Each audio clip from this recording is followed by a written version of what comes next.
The situation is lightly. We're joined now by Imran Anwar, who is a Pakistani journalist, though he is an American citizen. Good to see you. Thanks for being with us. Pleasure to be here.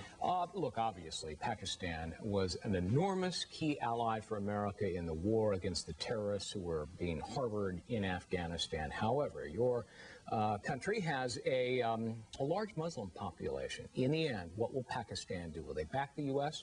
Well, actually, I belong to both countries as an American citizen and as somebody from Pakistan. The problem is that the government of Pakistan is fully backing the United States in the war on terror. But they have not taken the Pakistani people on board in the process. And that is the same problem we're facing in a lot of other Muslim countries.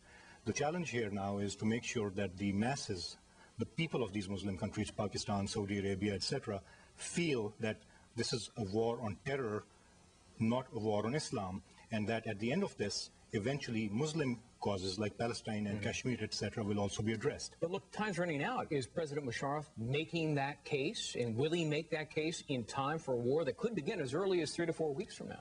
The problem with President Musharraf is he is not really an elected leader. He's a dictator, and with Washington's backing, obviously, now. The problem is that we had promised him some aid, some economic assistance at the end of this war on terror. If we do not provide any aid to the Pakistani people, economic or otherwise, the problem is that if joblessness increases, if the economy goes down the tubes, Musharraf has nothing to sell to his people. And those people without jobs and without hope are not really going to care whether he's supporting the U.S. or not. They will go with whoever offers them hope. And sometimes that can be coming from Al-Qaeda, which is the biggest risk we face.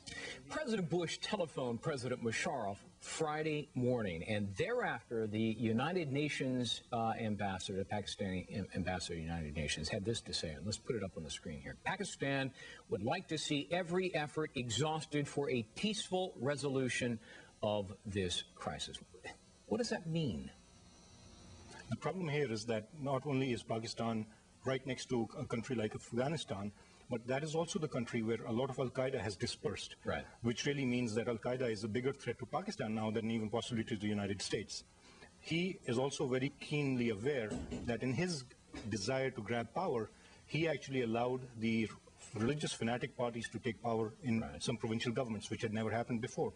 So he's now walking a very tight rope here. Well, I'm glad you brought that up, because if Al-Qaeda within Pakistan or near the border is the biggest threat to President Musharraf, then why doesn't he go after Osama bin Laden, who is likely being protected and harbored by extremists within Pakistan or very close to the Pakistan-Afghanistan border? Excellent point.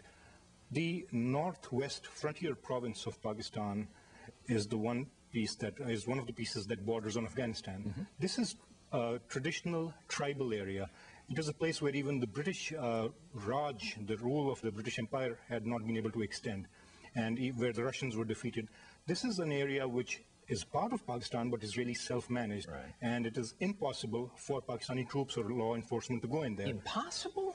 Well, unless you want to start a civil war, it is quite that bad, because this is a society that goes back to its own tribal customs rather than to the laws of a state, a modern state like Pakistan, 50-year-old state, for example. But Musharraf has a very powerful military. Well, the powerful military is there supposedly to defend Pakistan from attack by India, for example, but not to go fight traditional tribal people.